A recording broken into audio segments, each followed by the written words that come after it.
muy agradecidos que esté con nosotros a Mariano Sánchez. Él es economista en AlphaCast. Bienvenido, Mariano. Hola, buen día. ¿Cómo andás? ¿Todo bien? ¿Todo bien? ¿Cómo Me alegro. sientan, Mariano, estas noticias o esta noticia particularmente del acuerdo con el FMI a la Argentina? Bueno, mirá, en realidad esto es algo que, como bien decías vos recién, se estaba hablando hace varias semanas. Hubo fumata blanca ahí en el fondo para el OK con un nuevo acuerdo. Uh-huh. En realidad, básicamente, en mi opinión, o la lectura que yo hago es que todavía no hay nada muy concreto. El fondo lo que simplemente ha dicho que va a juntar o a solapar dos revisiones, que recordémosles a la audiencia. El acuerdo que se firmó en marzo del año pasado implicaba que se iban a hacer desembolsos trimestrales con evaluaciones de distintas métricas cuantitativas, reserva, desempeño fiscal y demás, a trimestre vencido, ¿no? Es decir, que la revisión que se estaba esperando que se hiciera en junio era para revisar las metas de junio, de marzo. La que ocurriría en septiembre sería para la evaluación de las métricas ahora de junio. Lo que dicen que las quinta y sexta revisión se van a juntar, se van a solapar, y la próxima reevaluación, que básicamente está de la quinta y sexta, se van a realizar en noviembre, es decir, después de las PASO y después de las elecciones, ¿no? Uh-huh. Recién en ese entonces van a desembolsar los 7.500 millones de dólares aproximadamente, o su equivalente en DEX, que es la moneda del fondo, pero hasta entonces no hay dinero fresco, no hay plata nueva, así que Mariano, bueno. a pesar de haber tenido este desembolso, ¿considerás que, bueno, también utilizando un poco tu frase, va a haber más cepos mamushkas en la economía para poder engordar las reservas del Banco Central? Y sí, sin duda, mirá, es como se ha manejado este gobierno. De hecho, Uh-huh. estamos cumpliendo más de 4 años de represión financiera y estos cepos mamushka que le llamo yo, porque es como hacen política monetaria el gobierno actual. ¿Qué implica eso? Es que en cada necesidad, en cada mercado, en cada producto hay un tipo de cambio diferenciado, ¿no? Uh-huh. El dólar maíz en 340, fue el dólar soja 3 en abril y mayo del año pasado. Y te cuento una anécdota. Yo para la época de vendimia estuve en Mendoza. Sí. Y ya los productores, era lo que se rumoreaba es que ellos estaban solicitando un dólar Malbec. Entonces, sin duda, imagínate, si la política cambiaria y la política de gestión de reservas internacionales es para cada producto diferenciar o desdoblar un tipo de cambio, es hacer gestión como abrir y cerrar canillas, ¿no?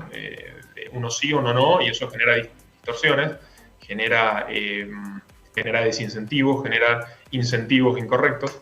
Pensá que lo que han hecho con el dólar maíz, que hasta inclusive es criticable por qué 340 y no 345 o 349 o 370.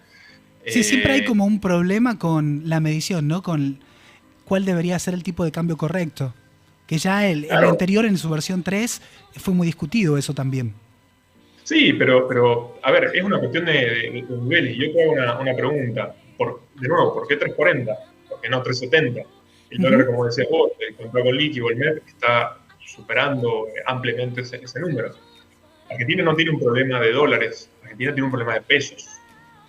Y eso en primer lugar. Y en segundo lugar, no es que no hay dólares, eso por ahí lo trato de difundirlo en Twitter y demás. Uh-huh.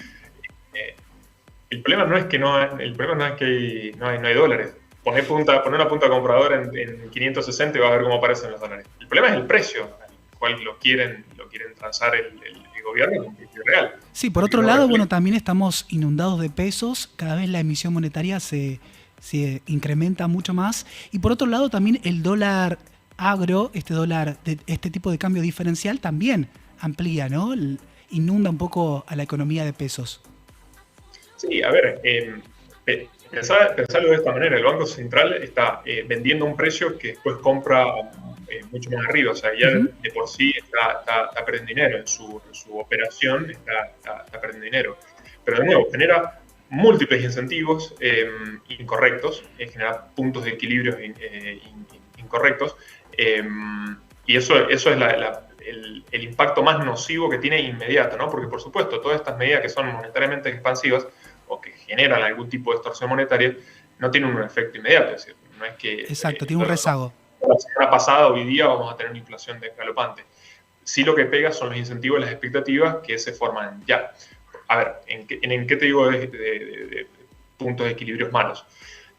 Pensá que han desdoblado a un producto, que es el maíz, que es de consumo intensivo, de uso intensivo en el mercado local, el mercado interno, y eso genera distorsiones en el resto de la cadena de suministro. Pensá que, bueno, hace poquito se habían reunido en la mesa de la carne, todos los productores asociados al mercado de carne bovina, de carne vacuna, de cerdo, pollo, todo lo relacionado a la carne, le genera un problema impresionante, ¿no? Uh-huh. Su provisión de maíz se achica porque, por supuesto, los productores eligen liquidar a 340, que es mucho mejor que 270 y pico que está el oficial.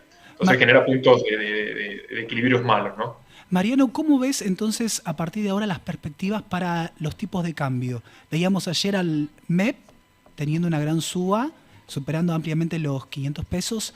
¿Qué podría pasar en los mercados? ¿Cómo continuaría esta intervención? Y sobre todo el blue también, que nos despierta un poco ese temor, esas dudas de un desequilibrio macro bastante pronunciado. Sí, mira, yo lo que yo espero es mucha volatilidad. Uh-huh. Pero volatilidad tanto como para volatilidad hacia el alza, quizás una volatilidad que no es simétrica, sino que con mayores saltos hacia arriba que reducciones de precio. Es más, ayer estaba analizando un poquito justamente la dinámica del dólar blue y si te fijas en los últimos 10 años han habido poco más de 13 veces que ha aumentado el tipo de cambio en un mes, o al correr de un mes, más de 11%. De esas 13 veces, 10 estuvieron vinculadas a volatilidad política, a riesgo de la política, bien sea por la devaluación de Kicillof, la renta financiera de Massa en mayo de 2018, sí. Cuando hubo problemas con Macri, las pre-PASO de 2019, las PASO de 2019, el problema del año pasado del desarme que hubo grande de la curva CER, ¿te acordás que hubo ahí en mayo, junio del año pasado? Uh-huh. Es decir, el dólar blue es un buen proxy más que de nivel, de decir, bueno, el dólar en este nivel está de equilibrio o no, sino de el miedo que tiene la gente, ¿no? Porque además el primer instrumento al cual un minorista pequeño, una persona de a pie, un ciudadano de a pie puede echarle mano, ¿no? Sí, además entonces, también estamos esperando un poco que se traslade eso a precios, que es algo que también nos preocupa porque las perspectivas con respecto a la inflación se volverían a acelerar de nuevo, ¿no? A pesar de que tuvimos 2 meses de baja. Sí, pero eso no creo que es el principal problema de de esta volatilidad. A ver, de lo que es inflación, a mí me preocupa más toda la avalancha de pesos que hay circulando, sí. que todos los movimientos de precio que puede llegar a tener el tipo de cambio y además el tipo de cambio blue en particular. Respecto a la inflación, sí, el principal problema de la inflación es que ha cambiado el régimen inflacionario, ¿no?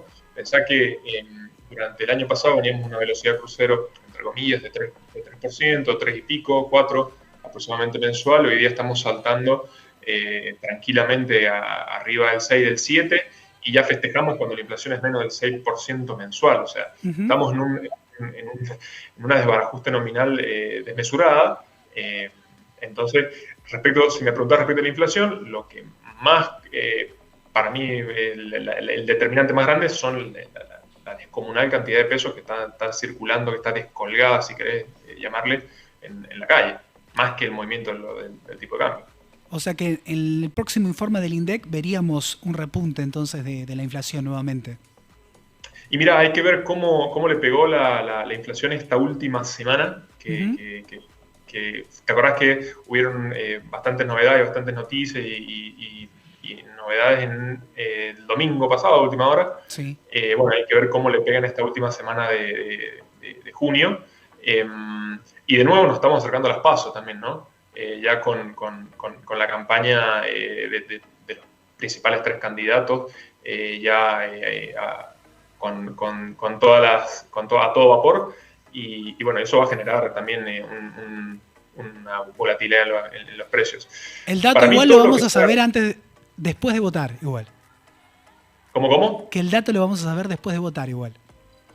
Sí, eso Eso también es un tema porque te habla de la credibilidad, ¿no? Para mí, todo lo que es provisión de datos y todo lo que es la parte institucional del sector público debería estar disociado del ritmo político. Bueno, podés cuadrar encuestas de expectativas de mercado, al menos en mi humilde opinión, Sí. de acuerdo con el calendario electoral, ¿no?